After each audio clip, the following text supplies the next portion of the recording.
dengan disikit kru yang ada di rumah. Kita akan sama-sama memuji Tuhan. Ada Kak Esther, ada juga Kakak Wasti. Sebelum kita akan mulaikan, kita berdoa dulu ya. Nanti Kakak Wasti akan memimpin dalam doa. Mari kita berdoa. Tuhan Yesus, terima kasih buat segala anugerah dan kasih setiamu Bapa. Bapa, sebelum kami memulai ibadah jisikit kami, Tuhan Yesus, Engkau memberkati dari awal sampai berakhirnya ibadah kami. Kami serahkan seluruh ibadah kami ke dalam tangan-Mu Bapa, hanya dalam nama Tuhan Yesus. Haleluya, amin. Mari semuanya kita akan bagi berdiri, nyanyikan satu pujian, hati-hati gunakan tanganmu.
Menggunakan seluruh anggota tubuh kita, biarlah kehidupan kita selalu menjadi berkat bagi banyak orang. Mari kita akan nyanyikan satu pujian kembali, mulutku penuh dengan pujian.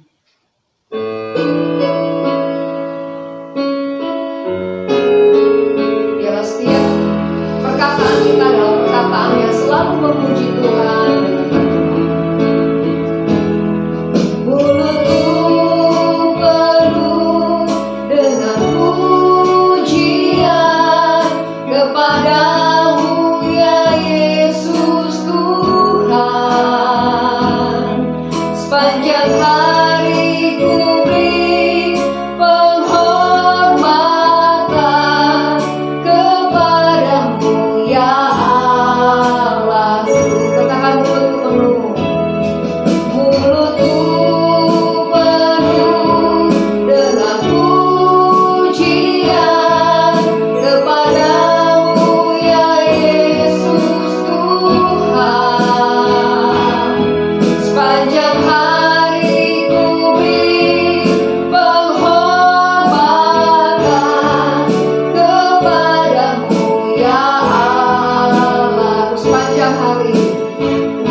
setiap perkataan kami adalah perkataan yang selalu memuji Engkau, menyembah Engkau. Tuhan, kami akan siapkan hati dan pikiran kami, telinga kami untuk mendengarkan firman Tuhan. Biarlah Engkau yang akan memberikan kepada kami pengertian akan firman-Mu.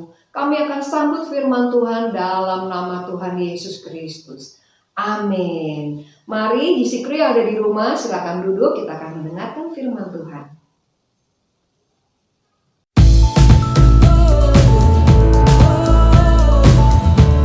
Sebelum kita akan mulaikan firman Tuhan hari ini, kita mau main tebak-tebakan dulu ya. Coba tebak. Ada satu indera di dalam tubuh kita, di mana indera ini bisa merasakan asam, asin, pahit, manis. Ya, kira-kira indera apa ini? Benar sekali. Dan kemudian anggota tubuh ini dipakai untuk bisa menerima makanan, untuk bisa minum. Kira-kira anggota tubuh apa ini?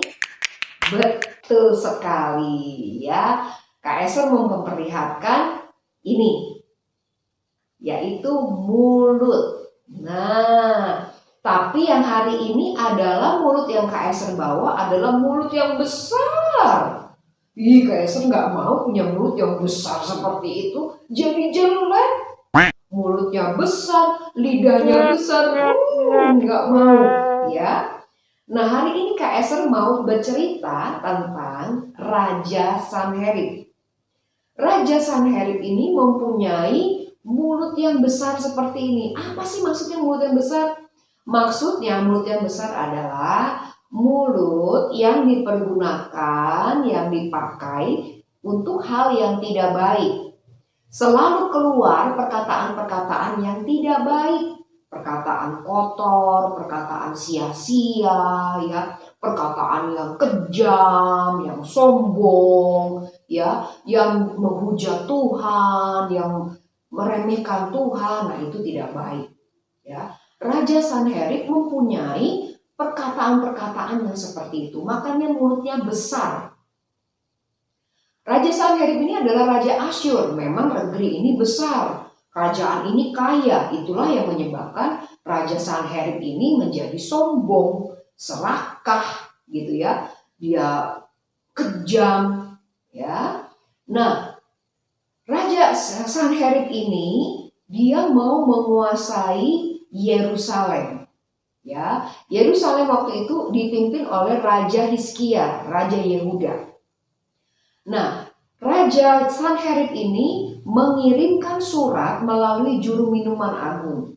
Jadi juru minuman agung ini diutus kepada Raja Hizkia, kemudian juru minuman agung membacakan surat yang diperintahkan oleh Raja Sanherib. Isi surat itu mengatakan bahwa jangan percaya akan mujizat Tuhan. Tuhan itu tidak bisa menolong raja. Tuhan itu tidak bisa menolong masyarakat dari Yerusalem. Tuhan itu tidak bisa mengadakan mujizat. Pokoknya kata-katanya itu, surat yang ada itu berisi hal-hal yang meremehkan Tuhan. Hal-hal yang melemahkan orang-orang Yerusalem supaya orang-orang Yerusalem tidak lagi menyembah atau berharap kepada Tuhan mereka. Ya, kok begitu ya? Jadi juru minuman agung ini membacakan dengan begitu sombongnya. Setelah membacakan surat tersebut, juru minuman ini kembali pulang. Ya, Raja Hizkia dan Nabi Yesaya, apakah dia membalas dengan perkataan juga yang kasar? Apakah dia memaki-maki juru minuman agung? Tentu tidak. Raja Hizkia adalah raja yang saleh, raja yang mengasihi Tuhan, raja yang melakukan perintah Tuhan, raja yang percaya penuh kepada Tuhan, raja yang tidak pernah menyimpang firman Tuhan. Oleh sebab itu Tuhan selalu menyertai Raja Hizkia dimanapun Hizkia berada. Yang dilakukan Hizkia adalah dia tidak membalas perkataan-perkataan dari surat tersebut. Dia tidak membalas apa yang ditujukan kepada seluruh orang-orang Yerusalem. Ya, dia tidak membalas. Yang dilakukan Raja Hizkia dan Nabi Yesaya adalah mereka berlutut, mereka berdoa kepada Tuhan. Mereka curhat sama Tuhan. Tuhan, saya mengalami hal yang seperti ini. Ada surat datang dan menceritakan tentang seperti ini. Tuhan, apa yang harus saya lakukan? Apa yang harus saya perbuat? Raja Hizkia berserah penuh kepada Tuhan supaya Tuhan menolong Raja Hizkia untuk bisa apa yang dia tahu dia harus lakukan. Ya, kepada orang-orang di Yerusalem, Raja Hizkia mengatakan bahwa jangan takut, jangan lemah. Kuatkan dan teguhkanlah hatimu. Ya, kuasa yang ada di dalam kita lebih besar daripada yang mereka punya. Yang melindungi mereka adalah manusia, tetapi yang melindungi kita, yang menyertai kita adalah Tuhan sendiri. Oleh sebab itu jangan takut. Ya, tetap percaya penuh kepada Tuhan. Itulah Raja Hizkia katakan seperti itu. Dia perkatakan hal yang baik, dia perkatakan hal yang positif kepada banyak orang, dan dia terus berdoa berharap penuh kepada Tuhan. Apa yang terjadi? Pada malam harinya, Yesus mengutus malaikat Tuhan pergi kepada tentara-tentara Raja Asyur, tentara-tentaranya Raja Sanherib. Dia menampar tentara-tentara Sanherib, dan apa yang terjadi? 185.000 tentara Sanherib pada saat itu juga meninggal dunia. Hizkia tidak melakukan dengan kekuatannya manusia. Dia berharap penuh kepada Tuhan, dan Tuhan sendiri yang akan menolong dan menyelesaikan segala masalah-masalah yang dihadapi oleh Hizkia. Raja Sanherib pulang ke negerinya dengan malu. Karena apa? Dia kalah. Tentara-tentaranya banyak kehilangan, ya. Karena mati 185.000 orang. Bahkan dia sendiri ketika dia ada di rumah, ya, kemudian dia dilukai oleh anaknya sampai meninggal. Tragis sekali. Oleh sebab itu kita belajar hari ini, mari kita memperkatakan hal-hal yang positif, hal-hal yang baik, hal-hal yang membangun, menolong, mengasihi. Ya, kita membangkitkan mereka yang sedang lemah, hal-hal yang baik. Jangan perkatakan hal-hal yang sia-sia, maka akan ada akibatnya untuk kita terima. Ya, oleh sebab itu perkatakanlah selalu hal yang baik. Jangan seperti yang dilakukan oleh Raja Sanherib. Ya, itu saja firman Tuhan hari ini. Mari sama-sama kita berdoa. Tuhan Yesus, kiranya Engkau yang mengawasi mulut bibir kami Tuhan, sehingga perkataan yang keluar dalam mulut bibir kami adalah perkataan yang baik, perkataan yang positif, perkataan yang menceritakan akan kebaikan Tuhan, perkataan-perkataan yang menyenangkan hati-Mu. Tuhan, mari pimpin kami ya Bapa. Terus kami berdoa untuk bangsa kami memberkati bangsa kami Indonesia dari Sabang sampai Merauke. Indonesia penuh kedamaian, Indonesia diberkati oleh Tuhan, Indonesia dilindungi oleh Tuhan. Kami berdoa Tuhan untuk pemimpin-pemimpin yang ada di bangsa ini, biarlah pemimpin yang takut akan Tuhan ada bersama dengan kami. Kami juga berdoa untuk pandemi yang kami hadapi, kiranya pandemi ini boleh berlalu ya Bapa. Tuhan tolong para penderita, tim medis yang ada, Tuhan tolong. Kami minta mujizat Tuhan terus terjadi atas kehidupan mereka. Kami juga berdoa untuk GC Kids ya Bapa, biarlah masa muda yang kami punya adalah masa muda yang memperkatakan hal-hal yang baik. Biarlah masa muda yang mengasihi Engkau, masa muda yang selalu mau berserah penuh kepadamu, dan kami akan melihat bahwa masa muda kami adalah masa di mana Engkau akan memberkati kami dan kemudian menjadi berkat bagi banyak orang lain. Berkati juga keluarga daripada anak-anak-Mu ya Bapa. Kami serahkan seluruhnya ke dalam tangan-Mu. Kiranya berkat dari Allah Bapa, cinta kasih Tuhan Yesus dan persekutuan Roh Kudus menyertai kami dari saat ini sampai selama-lamanya, sampai kedatangan Tuhan Yesus yang kedua kalinya, di dalam nama Tuhan Yesus Kristus. Amin. Ayat hafalan kita pada hari ini diambil dari Mazmur 141 ayat yang ketiga. Awasilah mulutku ya Allah, berjagalah pada pintu bibirku. Mari hafalkan ya, supaya ini tetap ada di dalam hati kita, kiranya Tuhan sendiri yang menjaga mulut bibir kita sehingga perkataan yang keluar adalah perkataan yang baik, perkataan yang boleh membangun banyak orang, supaya tidak ada perkataan keluar dari mulut kita yang sia-sia. Ya.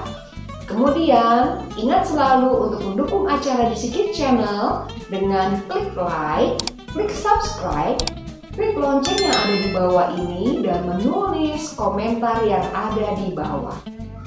Siapakah raja yang mengasihi Tuhan dan raja yang ditolong oleh Tuhan pada cerita hari ini?